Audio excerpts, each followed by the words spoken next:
Mesdames et messieurs, chers panélistes, j'ai l'ainsi honneur de coprésider cette session sur femmes professionnelles et COVID-19 avec le professeur Suzanne DESMOND-HELLMAN.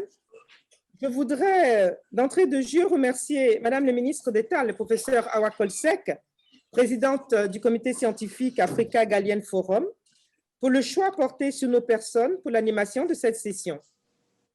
Des personnalités de haut niveau, des femmes professionnelles de grande qualité vont intervenir et nous édifier sur le thème proposé.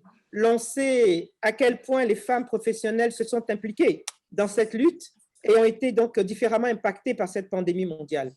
Je vais donc... which they have created.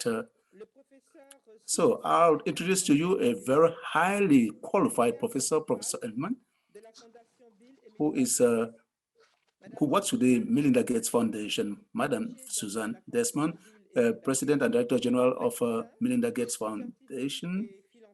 She's a scientific personality. She's pioneer in the field of health for over 30 years. She's the first woman who is Chancellor of the University of California in San Francisco.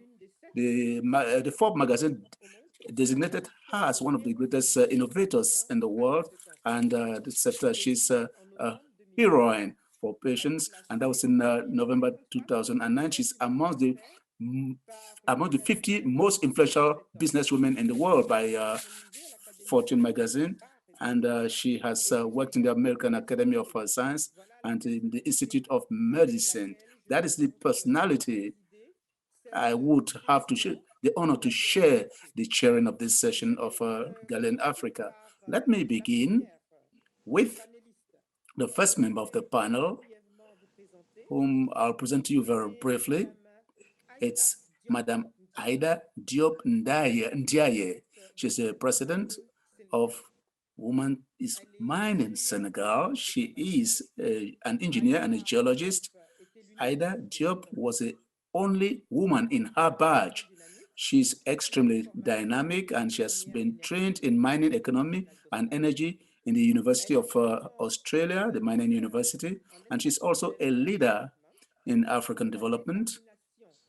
Her determination in favor of female leadership in extractive industries and her recognition at the international level. And as a personalist, she heads an organization of 200 women, and the administrative board has hundreds of youth with over 500 young girls, especially within the framework of our forum. This is important. And in November 2020, she was designated as among the 100 most inspiring women in the mining sector across the world.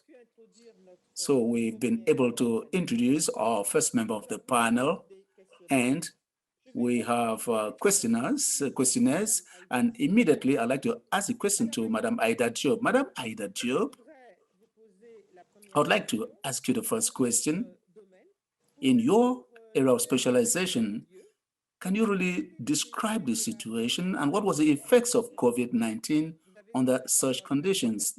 Madam Aïda Diop, you have the floor.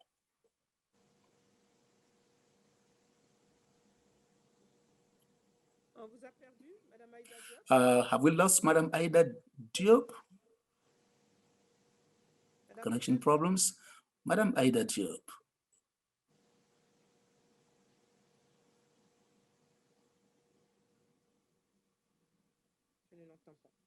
I can't hear her.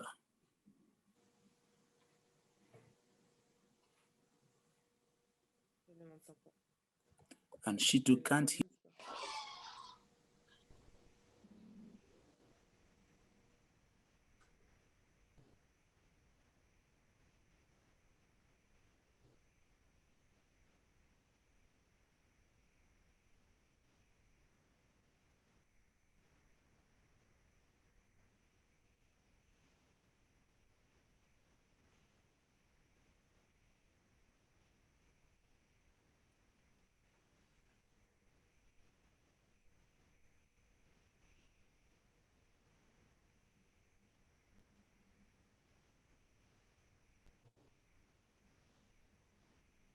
Madame Aïda Diop, vous m'entendez? Vous m'entendez? Madame Aïda Diop, can you hear me? Can you hear me? Can you hear me, Madame Aïda Diop? Please, you have the floor. I think there's a slight network problem. It'll be nice to continue and we'll come back to her later. So what do we do? Minister Kofi? Well, I'll give the floor, therefore, to Professor Susan for her to be the next panelist. Okay. You have the floor. Great. Well, I hope we'll be able to be connected. I'm extremely honored to share as co-chair with Minister Kofi. And before I ask a question of one of our panelists, I wanted to just make sure our audience knows about how fitting it is that my co-chair is with me in this important session. Your leadership across so many diverse government ministries of families, women and children, of public health and hygiene, of administration and public service innovation, and of culture and Francophonie, and your consistent, substantive commitment to global health through Gavi and other global change makers carry lessons for us all. Now, as you mentioned, I've been at Bill and Melinda Gates Foundation as CEO and most recently as senior advisor. And so it's a particular pleasure to honor your leadership under which the Ivory Coast was declared polio-free, obtained guinea worm certification, and led a successful fight against Ebola virus disease. Most critically, your longstanding commitment to the advancement of women in decision-making, political, economic, and social positions throughout your amazing career is both an inspiration and a blueprint for all of us in the future. So thank you for your leadership and thank you for co-chairing this session with me. It's my big honor. Now, I'm going to go ahead and unless we are ready to, did we overcome the technical challenge or should I proceed with my question? I'm going to go forward then. I'm going to, actually, are we okay? Yes. Okay. So I have a question for Dr. Marie Khemesse NGOM and NDIAYE. She is the perfect person for this panel in these days. She's Director General of Health. She's absent. Okay. So who do we have? Do we have Dr. Sophie COULBARY? Dr. Sophie, are you there? Non, vous prenez le professeur Apolline SONDO. Le professeur Apolline SONDO. Okay. Okay. So Professor Apolline SONDO is head of the Infectious and Tropical Diseases Department at Ouagadougou University Hospital Center. And she's the coordinator for COVID-19 case management in Burkina Faso.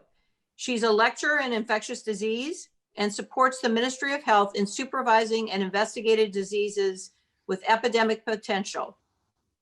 So Dr. SONDO, you're a female doctor and also a homemaker. Faced with COVID-19, how are you able to combine your office work and the management of your home, especially in the context of travel restrictions and sometimes confinement? Dr. SONDO.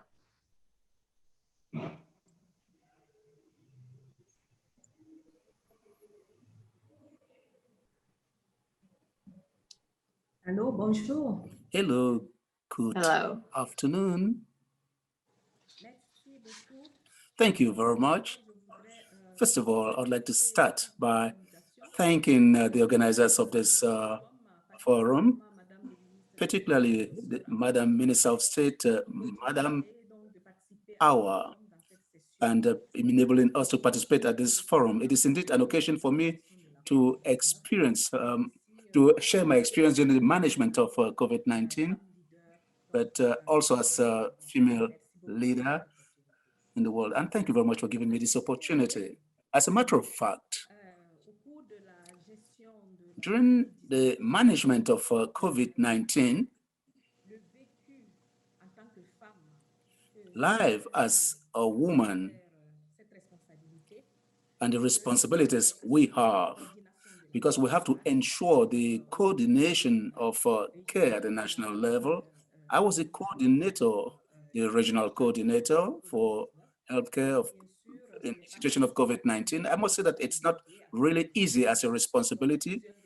Through meetings, there were many meetings on a daily basis, and I have had to go back to the house and I had to answer all the questions, encouraging members of the team.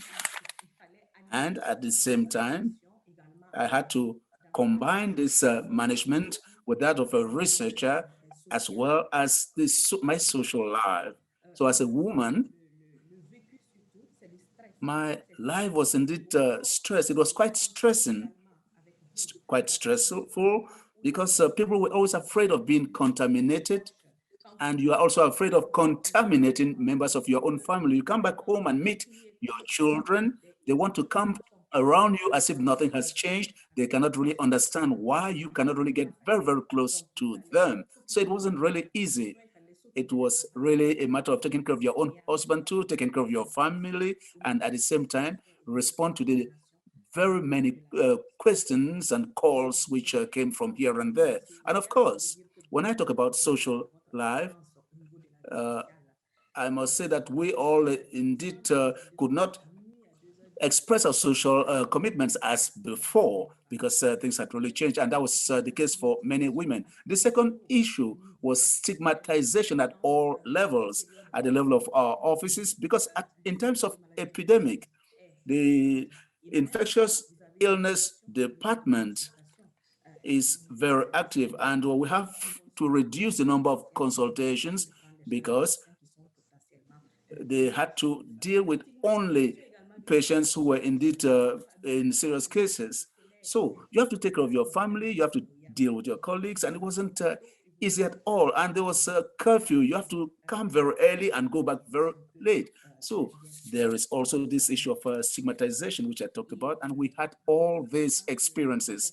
Of course, as a researcher, you have to develop ideas, come up with research projects based on the results you have. You try to come up with health policies which will enable you to make proposals for the technical plans to be made. And this is a summary of my experience and management of the COVID-19 pandemic. Thank you. Thank you very much.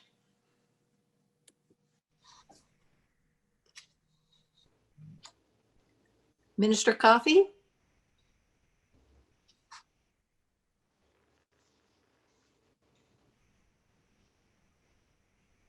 Je voulais savoir si on peut avoir maintenant Madame Sophie. I would like to know whether Madame Sophie is now present. No. Sophie. Madame Sophie. Est-ce que Dr Aminata Sophie COULBARY est là? Aminata Coulibaly present? No. Bon, nous allons donc revenir à Madame So Aïda. we'll have to come back to Madame Aïda. Aïda Diop. Madame Aïda Diop, we'll come back to you. Is that okay? Madame Aïda Diop, we'll come back to you. Will that be okay? Yes, it's okay. Yes, it's okay. Very well. Very well. Madame Aïda Diop.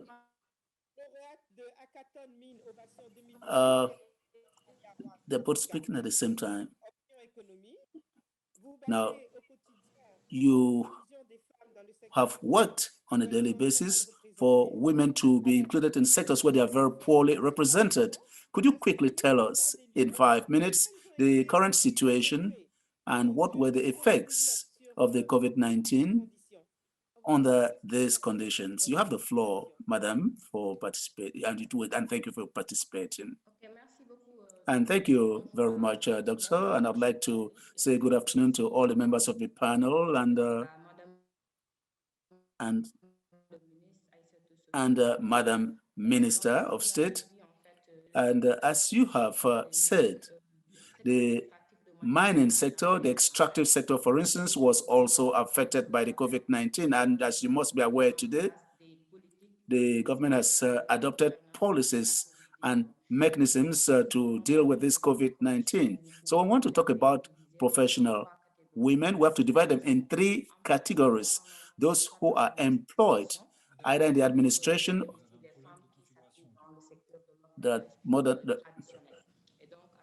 so with the pandemic, we notice a number of changes with regard to women who work in different areas.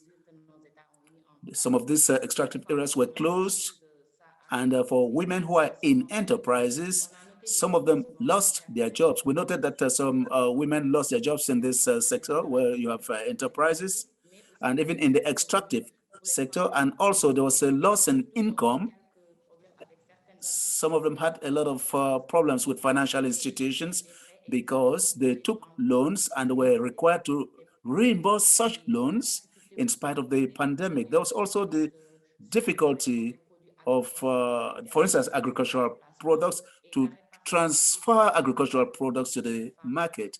So these are some of the difficulties which women face on the field, on the ground. And there were other cases of gender violence against women in general. And in the extractive sector, we notice some changes. Women organizations mobilized to contribute to the fight against COVID-19. And if I take the example of the organization to which I belong in Senegal, we were able to sensitize women through physical means or through the internet.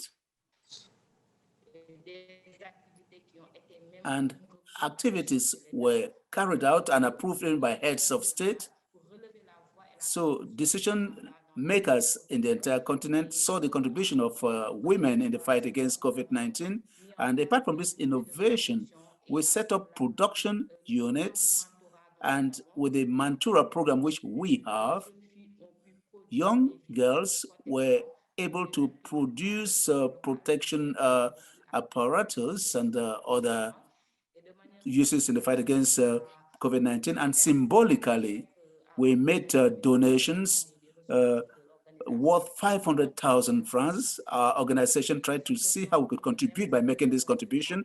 And at the community level, we went towards the grassroots, met the people and helped them technically to help them relaunch their activities for to be able to earn money and to be able to generate profit. This made it possible for us to work with these grassroots people and facilitate their effort in the fight against COVID-19. At the educational level, we helped the youth to be able to continue with their education. We gave them laptops and tablets so that they should be able to continue in their endeavors, because where schools were closed, they should be able to follow up classes through these tablets. And there were digital platforms which were set up. And you'll agree with us that access to the internet, however, poses a problem in many parts of the country, especially in the rural areas. So we tried as much as possible to work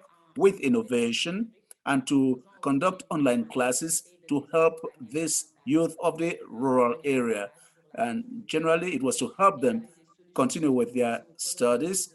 And there are innovative examples, for instance, in Côte d'Ivoire. We noticed that in Côte d'Ivoire, all was done to ensure that the youth was indeed connected. In Nigeria too, efforts were made to ensure that students could follow their classes online. But we have noticed that women who are in lucrative areas were those who were mostly mobilized, especially entrepreneurs, because entrepreneur women, with the changes in their activities, they were more in a position to work harder to solve their problems. And that way they were also able to contribute in the fight because they faced difficulties, and generally this is what the situation was. I believe that today, especially the mining sector, which is different from the petroleum sector, the mining sector is trying to pick up, and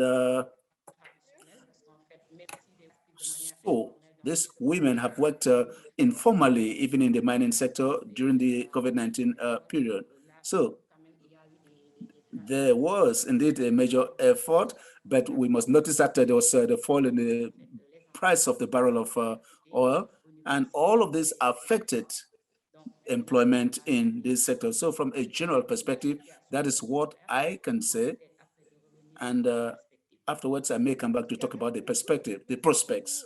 Well, in any case, thank you very much, Madam Aïda Diop. I'll give the floor to Suzanne once again for the next panelist, who will be Dr. Sophie COULBARY. Susan, please. Perfect. Thank you very much. So Dr. Sophie COULBARY is an anesthesiologist and president of the Association of Women Doctors of Senegal. She has more than 22 years of experience in medicine and has been a specialist in intensive care anesthesiologists since 2004, particularly active in pain management and palliative care. She's been head of resuscitation at the Pekin National Hospital and is active in various associations and learned societies. And she's a health activist committed to promoting better equity in health. So her experience is so interesting for the panel we're having. The Association of Women Doctors has played a critical role in the pandemic through training initiatives, awareness campaigns, and support for care structures. So maybe two questions. First, can you tell us more about AFEMS's experience and lessons learned during COVID-19? And second, what specific uses of messaging and video conferencing platforms did you use to facilitate your interventions during the pandemic? Thank you for joining us, Dr. COULBARY.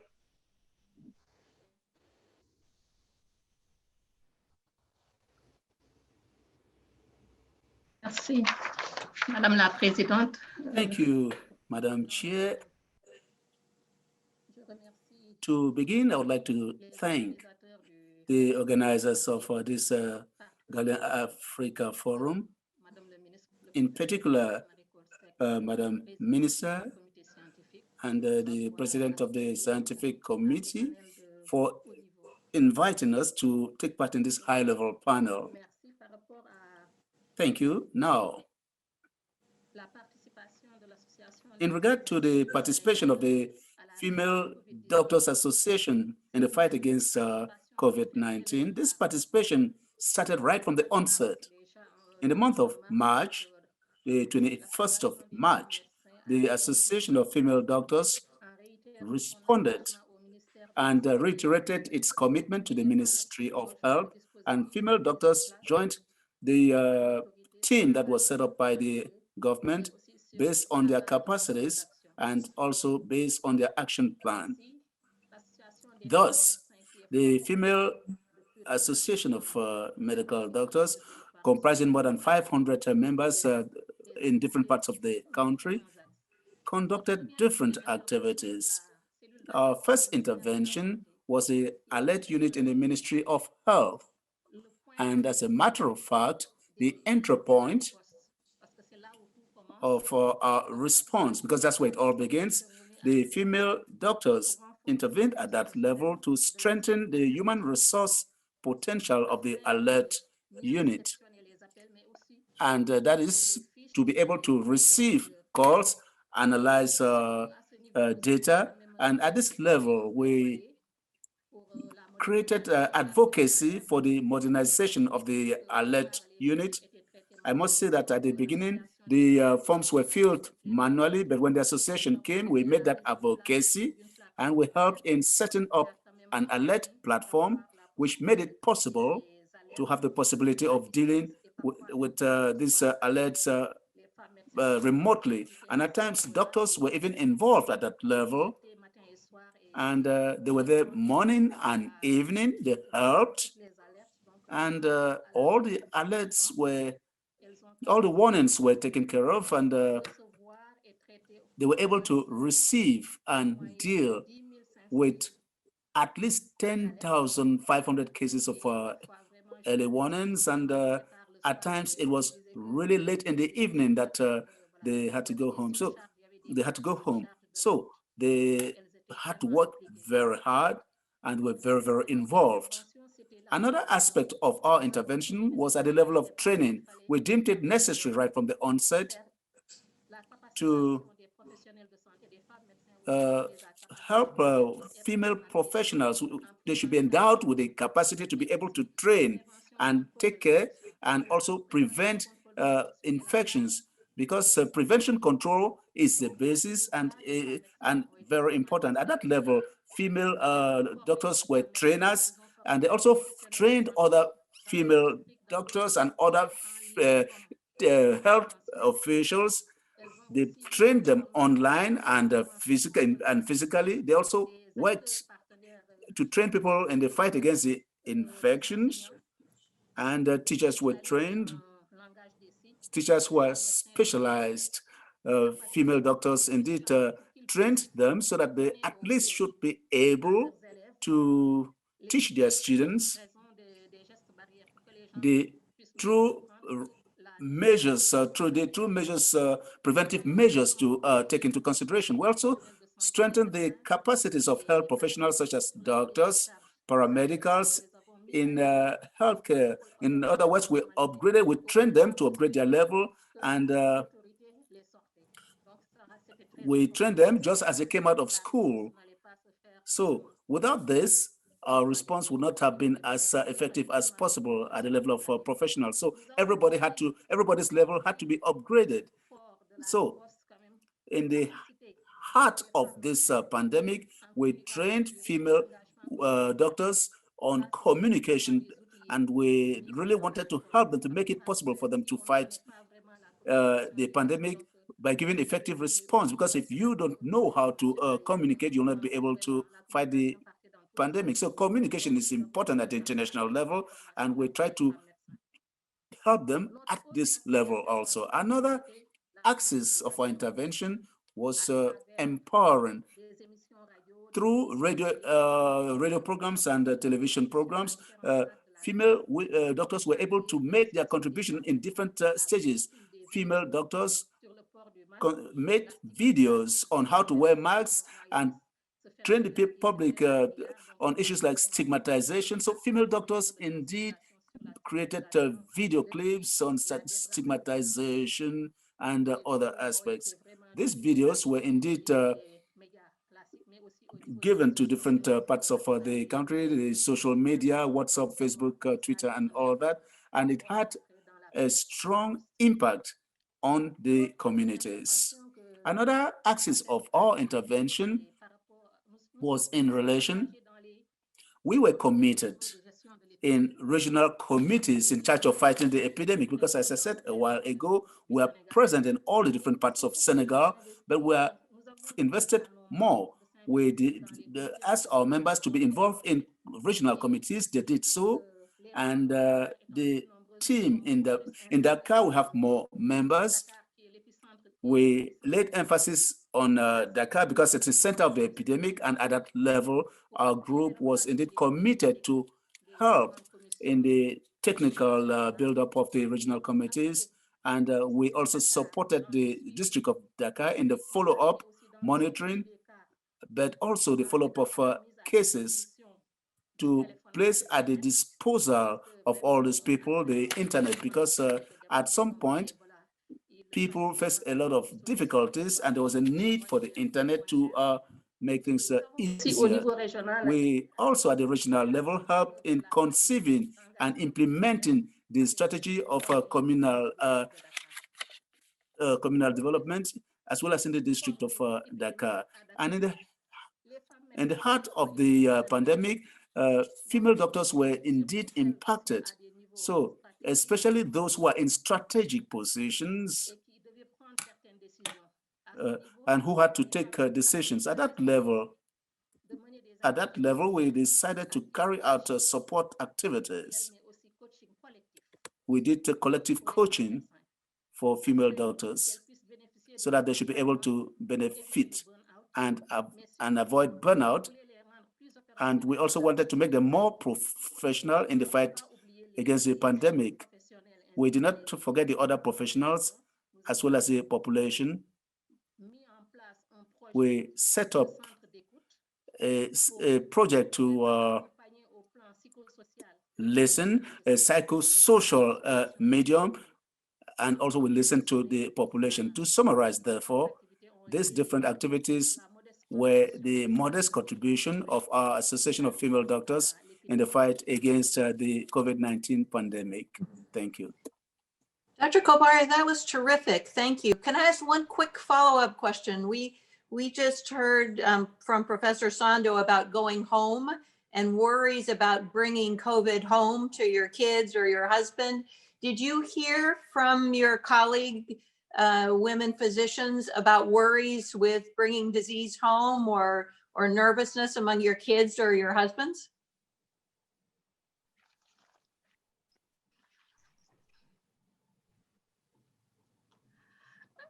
Ah oui, parce qu'arrivé à un certain moment, vraiment, je ne dirais pas que moi, mais... Of course, because at a certain point, I wouldn't say myself, but we realized that women doctor, we were all really nervous and stressed, and this has had an impact on our family lives, on our professional life as well, and it is at that very moment that we had to think with the Association of Coach in Senegal. We've thought about this element, and especially collective coaching has allowed women doctors to better take care of themselves and to be able to keep the fight going. That's great. Thank you very much. Now I'll turn back over to my co-chair, Minister COFFIE. Merci beaucoup, Professeur Suzanne. Thank you very much, Professor Susan. I wanted to know if the Minister Sophie is here. Mrs. the Minister, Sophie Gladima, good morning. You are the Minister of Petroleum and Energy in Senegal. You have been before Minister of Mining and Geology up until a month ago. In this sector, how were women able to really overcome the challenges of COVID-19, meaning that the sites were closed, confinement in mining regions, far away from their family, a loss of revenue as well? We heard from Aïda earlier that mentioned all the constraints that were due to the measures of COVID-19. So, Mrs. Minister, what can you say to us about this?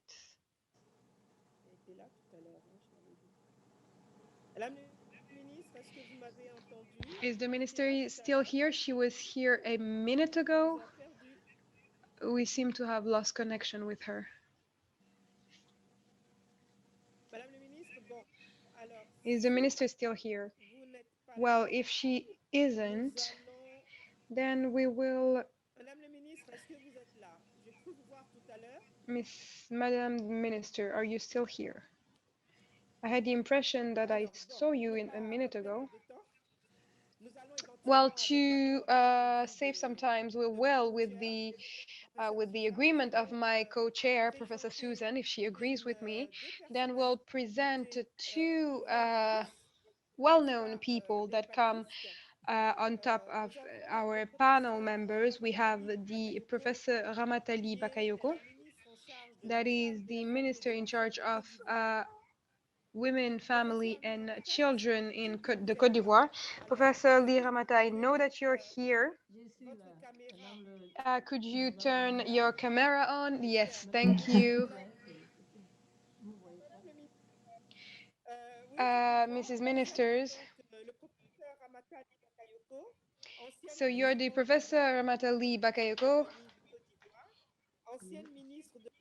former minister of scientific research in the Côte d'Ivoire, and at the moment you are the Minister of Women, Family and Children in the Côte d'Ivoire. Of course, you're not a panel member, but the Professor Awakolsek decided that some well-known women that have had a certain experience during this period to be able to share the experience. Can you tell us what is your role during this period with women, supporting women, and how were you able to support them or help them implement their activities during this very difficult time that is COVID-19? You have about 3 minutes to do so. I would like to commend you chairs and Mrs. the Minister and the Professor Susan Desmond, and also thank the Professor Mariko Sek for this initiative, as well as the Minister for associating me to this. As all the countries, the Côte d'Ivoire has had a response plan. However, we've had consequences, of course, at the economic side. The activities of women of different sectors were impacted, whether the agriculture sector, culture, trade, restoration. I'll look at agriculture, as I don't have much time, but as we said, it was difficult. Some markets were closed. You all know we've had a confinement. We had to respect social distanciation.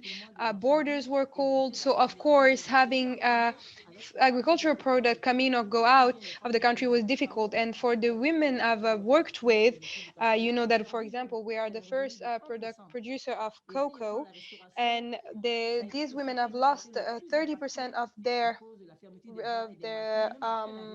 revenue. When I look at restoration, it was the most heavily hit sector, with the closing of bars and restaurants and so on. So many women has ceased their activities, and I'll just finish on this and come back to what we did. Many women entrepreneurs, according to a study by an agency in the Côte d'Ivoire, we have 34% of women that are at the head of SMEs. And many companies headed by women were forced to stop their activities. 64% for women against 52% for men. Why? Because they are in sectors that are heavily hit by the COVID-19 pandemic, the agricultural sector and restoration. So the government put into place many funds, with the fund to support the informal sector. And at that level, women were able to benefit up to 60%. And we also have the SMEs fund amounting to 20 billion. And once again, women benefited hugely from those funds. 23% of women benefited from it, but there were no discrimination criteria, so that they could be as much women as possible. To end my intervention, what I would like to say is that there are some lessons that were learned from this pandemic. We've learned one major lesson. Women, through their resilience and their solidarity spirit, they have transformed the strength of COVID-19 in an opportunity. They're adhered to the training programs, and they are more receptive to new technologies.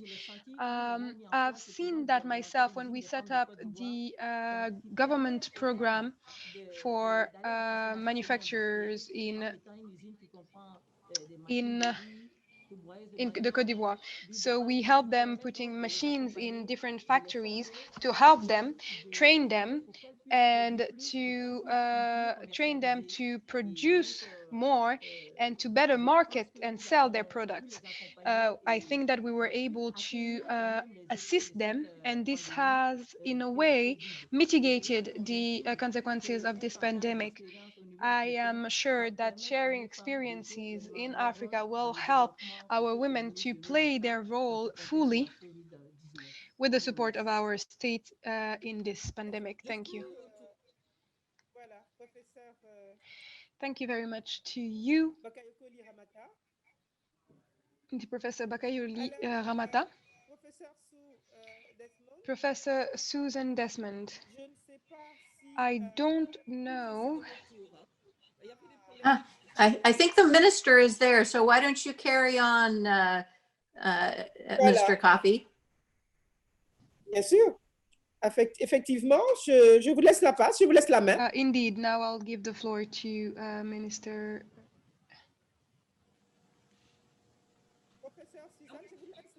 Professor Susan, now I would like you to present the minister, actually, to present the Minister Sophie Gladima. Great. So we're really honored to have Minister Sophie Gladima with us today. And until 1 month ago, she was Minister of Mines and Geology. In this sector, how have women been able to overcome the challenges of COVID-19, including the closure of traditional gold mining sites, confinement in mining regions far from their families, and a drop in income? So welcome, Minister, and we look forward to your comments.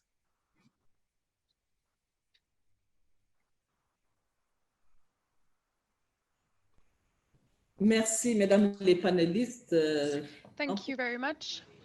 I would like to take this opportunity to really say hi to the Minister of State. She's also the State Secretary of our Maricold SEC. That allows me for the third time to participate in this Galien forum. I would like to commend the women that are working in research, because yesterday our president was honoring a woman in the health sector by giving her an award that is given by the Khemesse linked to her work with the COVID-19 response. But I also like to talk about all the efforts that have been put into place by these women, whether healthcare workers, nurses, doctors, that really invested themselves for the patients and were able to deal as mothers as well, as Ms. COULBARY has said, as mothers, wives, and also as entrepreneurs. So in the mining sectors, you know that now I'm working with petroleum, still extractive sector, so both are linked. So the sector contributed to more than 5 billion CFA to support the government, and the president had opened a 1 billion fund to support all different sectors during the pandemic. Within the mining sectors, we set up activities towards women. As the president of the Women in Mining Association, there are women working in mining, and from the very onset of the pandemic, I had decided that we needed to close all the areas where placer mining was carried out. But we supported those women working there. So I heard Madame Diop saying that in placer mining, people lost a lot. But no, on the opposite, I think that we've participated in a webinar where women were saying, aren't they going to stop mining to move towards agriculture? Because women and young people, especially, we decided why not support them, and with the agriculture minister we decided to assist these women and young people in mining that want to pull out of the mining sector. We created what we call centers, and the the actual minister will continue this. Now they'll be able to extract mining, and in the center they'll deal with it. So now the women are already assisted by certain companies. We help these women to start cattle farming, vegetable market, and so on and so forth. And even if the border was closed, they were able to, sell to companies because it was their own companies that would buy from them. And the president didn't want any firing. I'll look at her report because I didn't know that people were being fired in the mining sector. So I'll look at this report. If we look at the Sangoma project, it still continued despite restrictions, and the restriction on transportation and so on. All these societies, all these companies were allowed to bring their employees in, and the raw materials. The restriction were on transportation, but for them, they had a special waiver for mining companies and petroleum companies as well. So there was no stopping the activity. It is true for the Grand Tortue Hanayam sector that we share with Mauritania. There will be some delays, but this is not linked to the transportation problem. It was more about the financial cost that had repercussion on exploitation, the future exploitation. So this whole question about dismissal termination in the mining sector, I've never heard about it. So I'm quite surprised by what was said. What also we need to think about is the fact that with the money we received, we bought materials for the women. We knew that they needed to process most of the products that they did not sell. So we offered them some processing unit in Kédougou, but also in Mbour, to allow them to process the products that weren't sold. We also assisted women that were selling to mining companies. Usually workers' restoration is done by the women working there. So we have helped them, giving them rice, oil, everything, basic products that would help them, basic foodstuff that would help them to have a less stressful life, that would help them to carry out other activities. We also gave them tricycles to be able to transport their materials from the land where they're cultivated to the mining societies, companies. So the president gave us $1 billion for everyone working around the mining sector. For the petroleum, the oil sector, I think it was the same, because there's been a strong support by the state, and all the companies that were having some difficulties have been supported by some bank. We also have the FONGIP. It is a fund that has been set up by the president that helps these companies.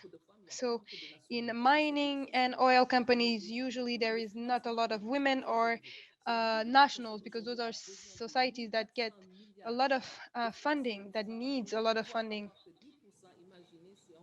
So for example, if we say, if we talk about Sen Petroleum that needs 1,400 billion in funding, it's different. So what we want to do here is work on the local content, nationals to gather together, so that, for example, the society will now need to hire 50% Senegalese national, so that they can ensure that related activities, incidental activities, are taken care of. Local content production around mining companies should be carried out by national companies.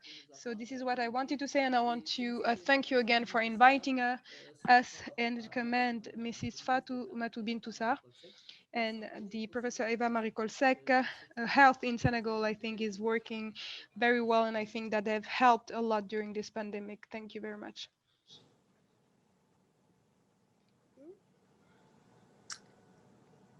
Minister Kofi? Je suis là. Yes, I'm here. Yes. So I just wanted to ask one question, if you allow me, to the minister, and ask her a question that has been that I've been pondering on during her presentation. Truly, is the mining sector and the petroleum sector as well are really attractive by professional women? What is the situation in Senegal, and what is the place of women in such sectors? It depends on the degree. If we look at mining societies, companies rather, such as petroleum companies, women are well represented. When I look at Petrosen, for example, I have many students that have been recruited in Petrosen, but only in the administrative side. Today, we have no company that is headed by women. However, there are subsectors, in a way, for example, gold, where women have permits to exploit. And so, in this sector, women are really present. When it comes to placer mining, we have, I think, 60% of the work being carried out by women, but they do not get enough of the profit. So with COVID, this is what I was saying, with COVID-19, these women realized that they were losing way more money by still working in placer mining, and they would like to be supported so that they can work in agriculture, and this is what a lot of companies have done. And the webinar we've had with SGO said that women came to her telling her, today we would like to be out of the placer mining sector and move towards cattle farming and agriculture. And work is being done in that sense at the moment. However, and this is a challenge, it is to push women, young girls, to really embrace scientific work and STEMs. We have 52% of women now that are doing that in high school, that are interested in STEM, but when we move to university, then there is a decrease in these numbers due to early marriage and teenage pregnancy, but also the work of young girls in the rural areas. So we need to integrate these the STEMs, and to stay so that we can reverse the trend. We have many women that are geology engineer, and we also have an association of women in geosciences, gathering all the women that were trained in geosciences. And it's very important because they constitute a relay with women in high school and in university, and this link has to be made between this association and the association of women already working in the mining sector. In this sector, we have the administrative work, secretaries and so on, that are not seen as being part of the extractive sector. Here, when we talk about extractive sector, we talk about the women that mine and actually produce something, and there is not a lot in Africa. In Nigeria, I think so, in Ghana as well, maybe, but in Senegal, not a lot. You have some that have mining companies, but are not able to make ends meet because of the investment that is needed. We are trying to see with the DER how to really assist young girls that have a geology degree to join a women's group to maybe do some mining or some geometric studies. I think that those will be part of the proposal that I will make to the President of the Republic. All these girls out of school that still haven't had any work can be recruited, and they can help with prospection, for example, all the work that the big companies need. Thank you very much. I think that when we'll open the debate, it will be a very interesting debate to look at the impact of all these profession and the impact that COVID-19 has on it. I'll just say to the Professor Suzanne that now we'll introduce a young woman from the Côte d'Ivoire, Linda Asin-Kwafi, that is passionate by development, and this is the director of the International Cabinet case, and I'll ask if she's online. I was told that she were. Mrs. Assim Coffee, are you here? Before we introduce with my colleague today the debate and discussion. Are you here? Yes, I'm here. Please talk us through your work and what is the impact of the COVID-19 pandemic. You can see that I'm doing like, I'm trying to not in French give a feminine pronoun for COVID-19, because in French they do that. So I'm trying to avoid doing that. So I just say COVID-19 and not the COVID-19.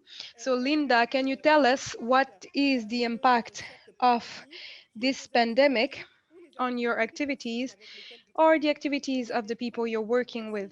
You have 3 minutes. Thank you very much to you. Thank you for your interest in our work. We are a capacity building cabinet and firm, and what we do is that we support SMEs and companies in their development. So of course we have sessions in person. Unfortunately, with the pandemic, we were in a way forced to use online tools that in a way constrained us in our training. It has had negative consequences on our activities. We have lost 80% of our turnover, unfortunately, but to avoid to stop our activities, and as women we decided to really think on how to convert our activities. So with in partnership with the Ministry to Promote Youth of the Côte d'Ivoire, we have organized citizens class with local communities and women working in the informal sectors to inform them on preventative measures, behaviors to adopt to stop the spread of the disease, and how to help them through their activities. And this has allowed us to keep working on our activities indirectly. We kept on raising awareness around us since it is part of our passion. We've kept working, and we realized that we helped the local communities and especially women in the informal sectors that had a bigger problem than us. We don't really realize it, but there are situations that are indeed worse than ours. So we had to be resilient to change a way and adapt to be able to support all the women of the different sectors, but also think about how to change our activities. We also put into place a component to support SMEs for example, the support fund to help the women in the informal sectors to regularize their activities and be able to benefit from the support fund. We realized that it was very important to not look at the pandemic as a tool that will only wreak havoc, but as something, an opportunity that would awaken our resilience so that we will keep on working and existing. And it is by using our resilience that we were supported by government actors of Côte d'Ivoire, but also by helping put into place different mechanisms that would help us to keep on training and raising awareness. And thus we were able to keep working on our activities, and today we can say that we are indeed working. We were able to bounce back. We have also signed a partnership with the UN Women to keep on training women of the informal sector, of the agricultural sector, of the health sector, the transportation sector, and everything that is around restoration and tourism. So the pandemic was for us really a test, a shock for all of us, but we had to be resilient, as I've said once already, and we had to be really innovative, you know, using our creativity so that our activities could still impact all the Africans that we are and everyone that would be coming in contact with our training firm. This is how we were able to be shocked, but able to bounce back in a more adapted and adequate manner. And our solution today allow SMEs to benefit from co-working spaces, for example, on top of everything that is capacity building already. This is quite quickly what I wanted to say. Thank you. Thank you very much, Professor Suzanne. I think that we've been around, we've talked to all the panelists already and all the, two Ivorian all the people from personalities the Côte d'Ivoire that we wanted to wanted present to on top and So that we wanted to participate. So I'll now give you the you have the floor. possibility to open discussions. I think we can now go to some of the questions that any of the panelists might be able to answer. I was really inspired by Minister Gladima's comments about high school girls and how there's such a big dropout between what might be an interest in STEM in high school, but not continuing on your studies. I'd love to hear from any of the panelists about how women in STEM can support others in the field, especially girls and young people who might be inspired by many of the women who are on the panel today. I know we've seen in the US an uptick in medical school admissions with COVID, that people are very inspired to think that you can help your neighbor.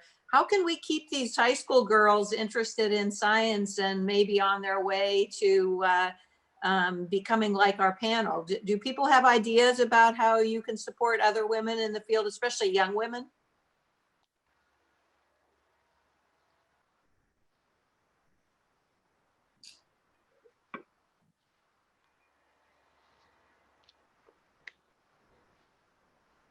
I'm going to call on someone if you don't if you don't volunteer.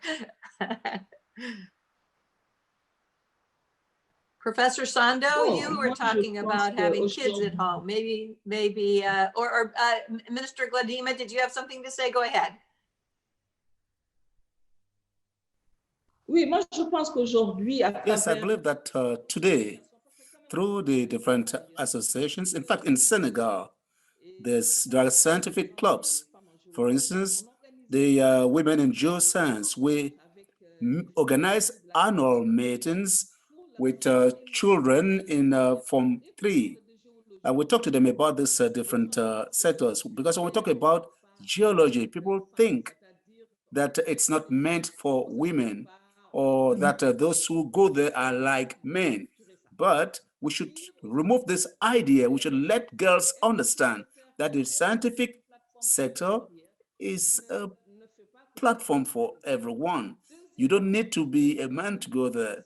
So even at the social level, one could be a geologist and be able to work and take care of his of her family. There are many women who travel who are business women. So when we make comparison, there's no reason why women who are business women can travel for 2 weeks and those who are scientists cannot work in the platform for 2 weeks. It's true they talk about rape, but these are issues which can be taken care of. So there's something which is very important.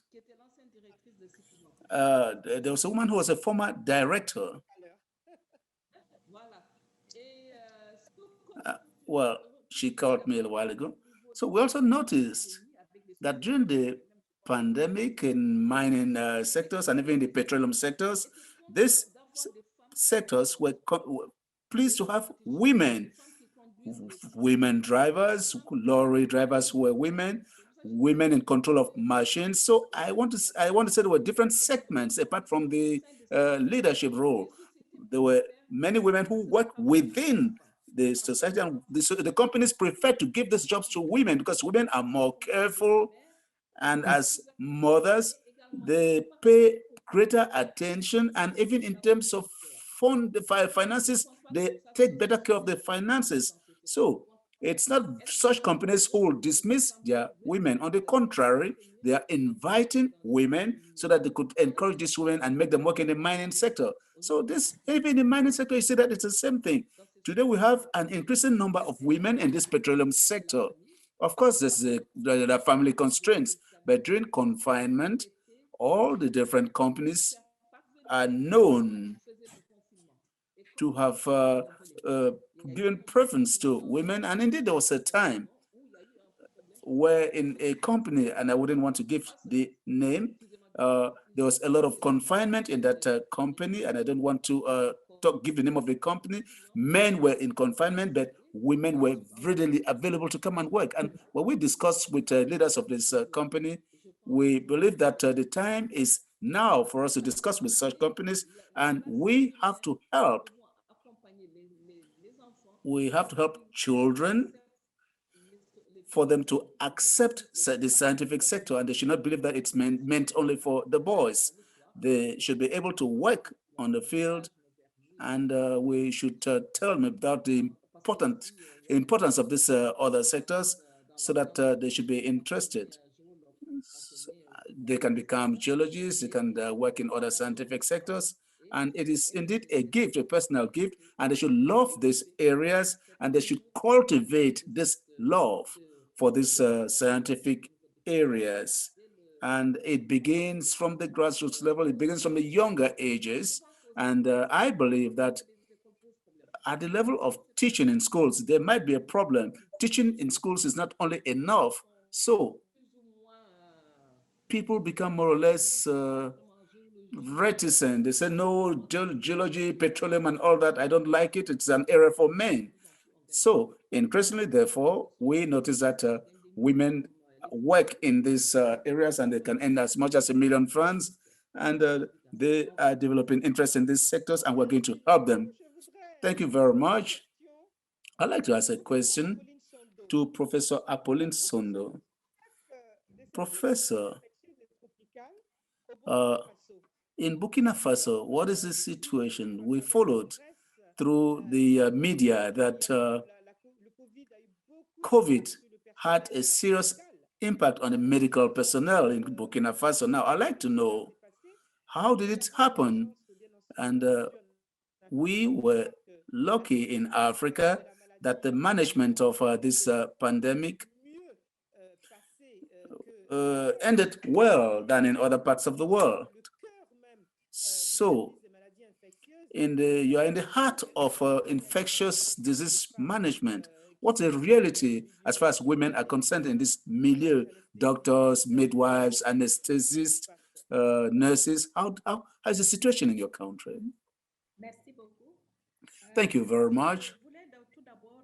First of all, I would like to add, because Professor Susan asked me a question concerning how to motivate young women to adhere to scientific studies.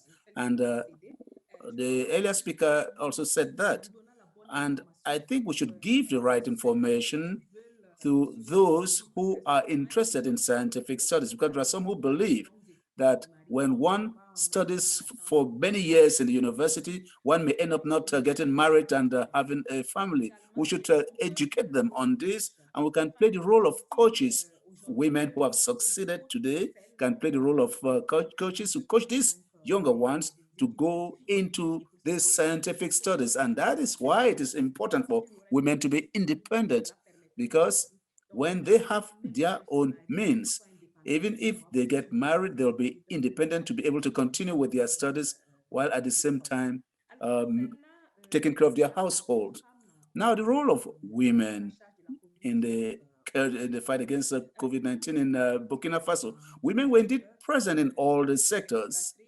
Those working in restaurants, psychologists, anthropologists, the media, even at the level of health, the paramedical personnel, and they were indeed dominated by women. They were at the forefront of the fight against. But of course, we don't have many female doctors, but this is as a result of the fact that we don't have many women who took to this study. So at the healthcare areas, we don't have many female doctors in this sector. So women were, however, at all levels. There were disparities. There were some who were in charge of hygiene, who told the people about the control and how to prevent this infection. So women were indeed very, very involved in the care and the fight against COVID-19.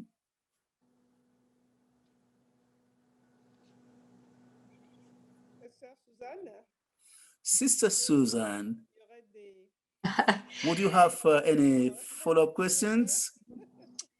Yeah, I Or will you actually, ask for other volunteers? I'd like to know, and maybe people have their own personal story. I'd like to hear a little bit more about, from any of the panelists, about their own journey of thinking that despite not seeing many women do what they do, they were courageous enough to proceed. I think we need more women like the ones on our panel in STEM. So do others have any pearls of wisdom, any wisdom on how to keep young girls interested in science and technology?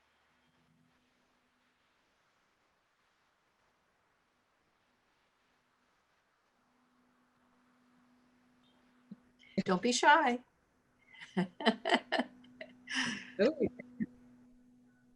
Non, mais comme il a dit, hein, il faut qu'on ait du tuteur. As he said, today, for instance, if I went to this scientific sector, it is because I saw women in hospital wearing their aprons, and a female doctor was always something very admirable to see. So that way, I was attracted to this scientific sector, and that is what the youth need, the youths need. There is need for coaching at the level of schools, so that people should go to the schools and talk to these children and tell them about the need for them to go towards these scientific sectors. Because if we don't go and talk to them, and if there's no new technology, we will not be able to attain industrialization. So it is important for communication to take place either at the level of schools or through the media to bring these young people to get into this career. And of course, it was believed that these scientific sectors were not paying jobs, but today they are indeed paying jobs. Yeah. No, I love how you point out about role models. I have to say, for me, in 7th grade, I had a teacher who wasn't just a teacher, she was also a doctor. And so for me, a doctor being a woman was like my teacher, and that was inspiring and positive. So that it's so important to see someone or feel like somebody like you can be in those kinds of roles. Maybe switch gears from STEM a little bit, and we've talked a bit, and maybe Dr. Khouulbary, I can come back to you.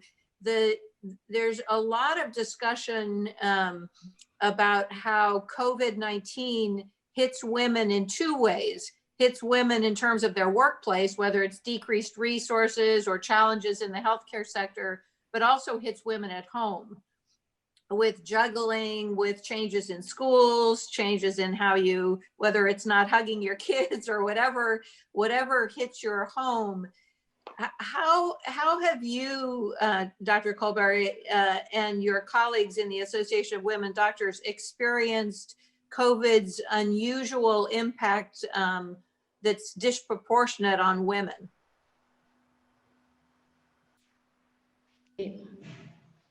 Can I add something?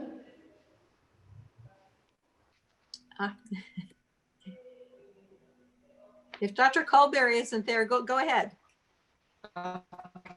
Thank you. En fait, c'était juste en fait.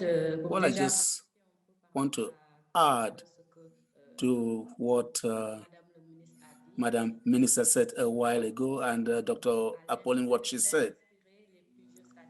That is, it's a generational issue. It is important today for us to go towards this youth. We've had this experience in a program which we are carrying out right now, which brings together almost 500 young girls in the country. What we did is that we installed clubs in the local communities where there are mining and petroleum or gas activities.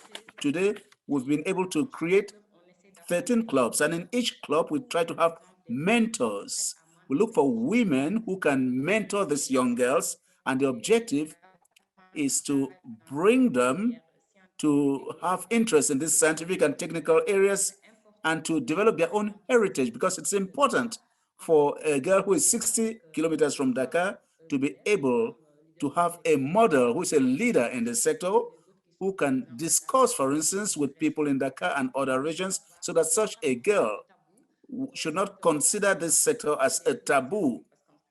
And it's just considerations and stereotypes which prevent some of these young girls from getting into this sector. Some of them are afraid, and at times there are traditional practices such as early marriages which prevent them from getting into this sector. So when we go closer to them, we notice that some of them don't want to go to school anymore, but we encourage them to do so. And within 2 months, when we went to the countryside, we noticed that there was indeed competition amongst these young girls because they wanted to improve on their performance in school. So it's important to have a role model to mentor these girls and to sensitize them on the opportunities which they may seize. So today there's COVID-19, there are negative impacts, but there are positive possibilities too, because through COVID, we've been able to have more time to deal with these young girls, to help them, be it in their careers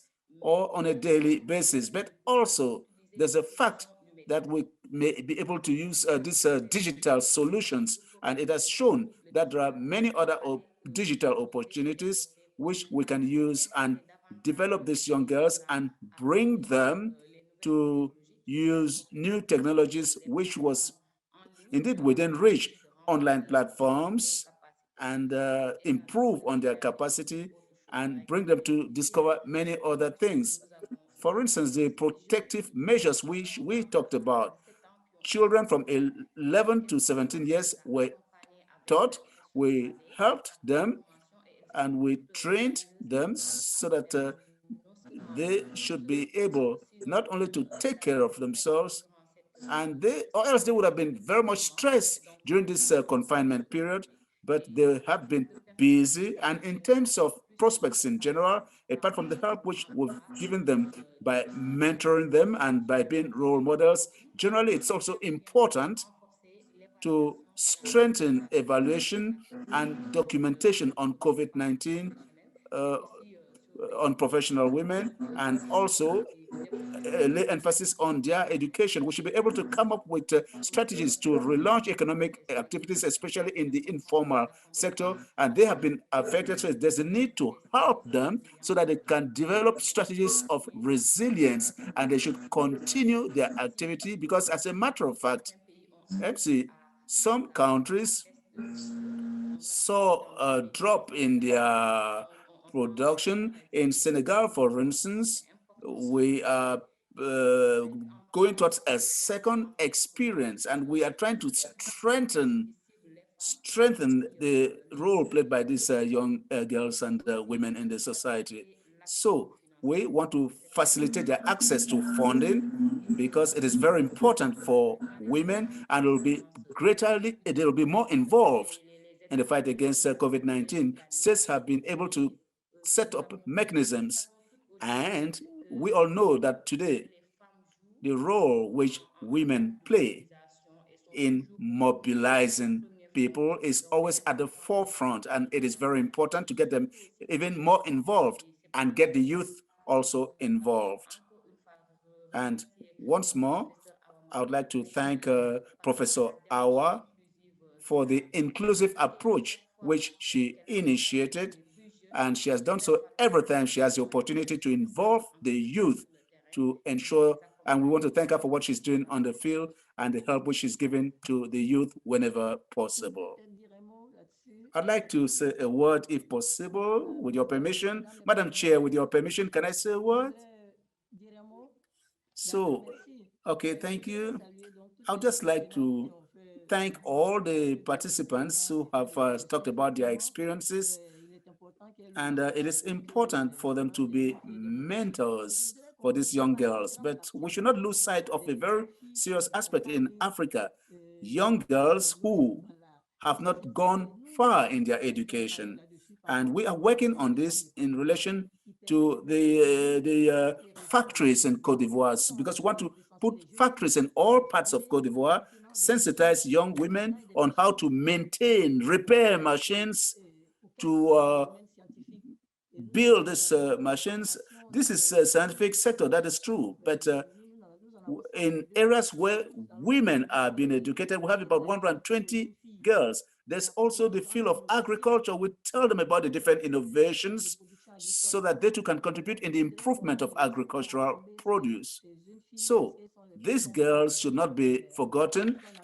Those who did not go quite far in school, who may be illiterate, they should be encouraged. And there's also a structural problem in our African society because scientific sector is indeed very weak. So we have to work right from the grassroots to improve on the number of those who have the baccalaureate, the GC advanced level in the scientific sector.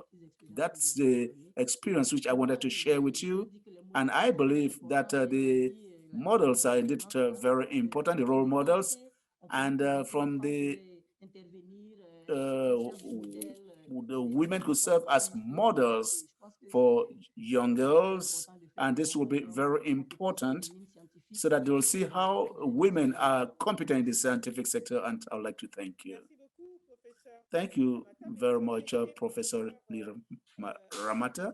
You have been the former president of a university and you're a minister of scientific research and higher education. So during your term, what did you do? I know because we're together in the government, but for other members of the panel to know, what exactly did you do to promote these young girls? Thank you very much, Madam Minister.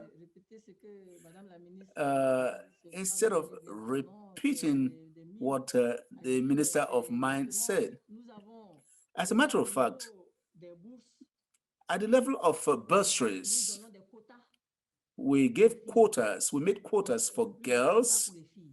We gave a high quota for girls, and at the level of rooms in accommodation, because you have to go to laboratories if you are doing scientific studies. So if you stay far away from the university, you'll not be able to work effectively. So we wanted all girls in the science classes to live on campus.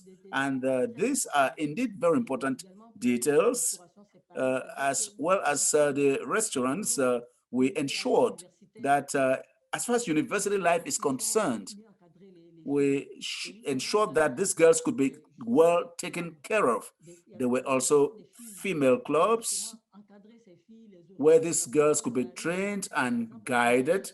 Because when you get to the university, you face some difficulties when you move from one level of education, from the primary and secondary to the university. At the level of the university, you are no longer coached. So we wanted to ensure that those who go to the university, these young girls, we've sought mentors for them so that when they are new in the university, especially the first year of the university, they are guided.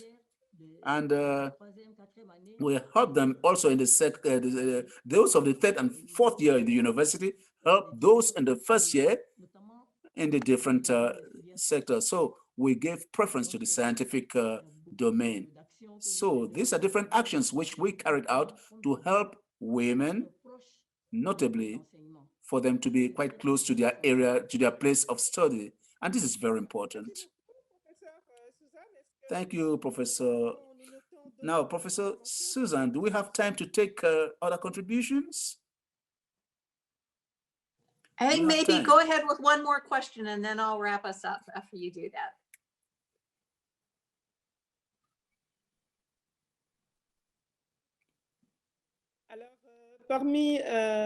Now, amongst you, Dr. Apolline, don't you have any particular question? Madam Minister, is there any complementary information which you would like to share with us? Now, I would like to share what this minister said. In Senegal, that's what we also did. That's why we have given these scholarships to girls. But in our country also, religion is a constraint.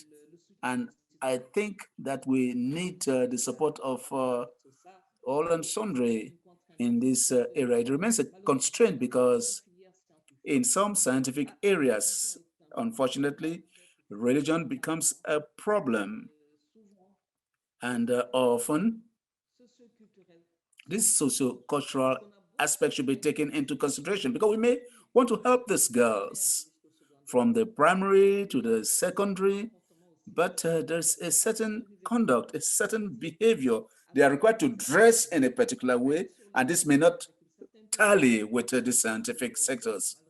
So this at times, unfortunately, is not possible, and this is also important. We should take this into consideration in our different reflections. I would like to come to what you have just said. Let me speak to what you've just said. And I think it's very important, Madam Minister, if possible, because Madam Minister asked about my own experience when I was in relation to religion. In fact, when I was president, we faced a similar situation. You know, this Islamic dresses where the head is entirely covered. So there are some professors who did not want to accept such female students inside their classrooms. And we had to call on religious leaders themselves. They had to sensitize these young girls to convince them to change their manner of dressing, because when you close your head and entire body, you cannot succeed. But if you have to go out, you should adapt to the society. And we wanted these religious leaders to carry out this sensitization. That was a practical case to solve the problem in Felix Houphouët-Boigny University. So we got the religious leaders involved in the sensitization. Well, I'm also a university, well, I was a university lecturer too. And indeed, as a matter of fact, I had students, I faced this situation, and to place them in petroleum companies, I sat with them and told them that these two do not go together with this manner of dressing. So there are clothes which they can wear and to go and work in these companies, and they cannot just dress in their traditional Islamic regalia. Now, I'm going to give you another example to end. In my own ministry, there was a teacher who was not covering her head, and once she got married, she started covering her entire body.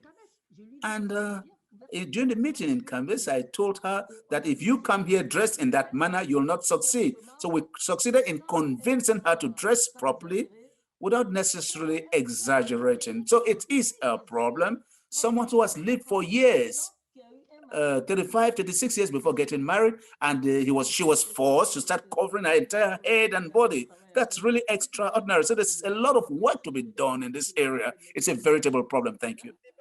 Well, in Senegal, 80% of women cover themselves in Senegal, and it poses a problem. Well, thank you for your contribution.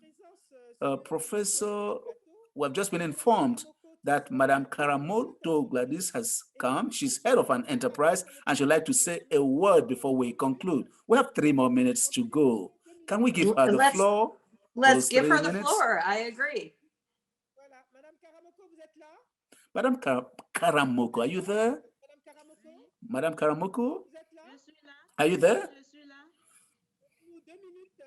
You have 2 minutes to tell us very quickly about the impact of COVID on your activities and what you've been able to do. You may proceed. Thank you, Madam Minister. At the level of my activities, I work in the cosmetic field, and we fabricate soaps, body lotions, and with this COVID-19, we said it's not the end of the world. It's not a fatality. So we reflected on an activity which could enable our enterprise to succeed. And we looked for young girls who studied chemistry, who can work in the field of production of alcoholic lotions, and young girls who could sew clothes and who worked in the fabrication of masks. And consequently, we were able to get in touch with the population, and with the most disfavored class of the population, who did not have money. They did not have the means to buy all these gels for the pandemic. where prices were indeed quite high. So with our prices, which were low, these populations were able to have access to all these sanitary products, and it indeed helped them in fighting the pandemic, those who were indeed of this disfavored group of population. Thank you very much. Professor, I see a hand. I see a hand. Dr. Apolline SONDO, you have the floor. Thank you very much. I would like to highlight what the Senegalese Women, the association, what they've done. And I indeed appreciate what they have done in the fight against COVID-19, especially those regarding this burnout. It was when we started having patients and at the level of these psychosocial activities that doctors and health personnel also needed this help. And we brought psychologists who came to help them. Some said that their children were stigmatized and that they could not move with other children when they go to health centers. Some people felt sick and nobody in the family wanted to visit them when they fall sick. So it was a difficult situation for some of these doctors. Sénégalaises avaient déjà inclus donc ces différentes actions dans leur plateforme et c'était vraiment tout à leur honneur. Je voudrais vraiment les féliciter. Merci beaucoup.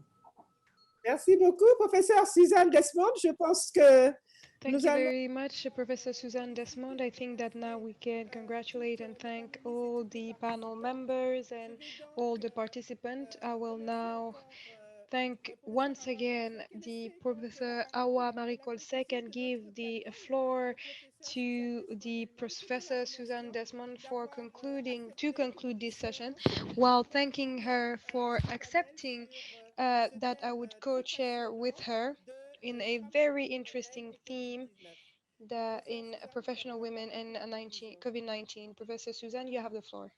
Well, thank you. I've been delighted to be your co-chair, so thank you for that. Thank you to all of our panelists. You're all role models. I'm inspired by your words and inspired by your work. I also want to thank our audience for your time and your work in the face of all the challenges we face. A thank you to the Galien Foundation, to the Galien Africa Forum for hosting this important discussion. Women always matter, and today they matter even more. The world is watching us in the face of COVID-19, so I'm inspired by everything we heard today. So please do join us for over the next 2 days for this Galien Forum. And thanks to everybody. Enjoy the rest of your day. Merci à toutes et merci encore une fois. Merci Suzanne. Au revoir à toutes. Merci, Présidente. Merci beaucoup aux présidentes. Et félicitations pour hier aussi. So long. Ministre d'État.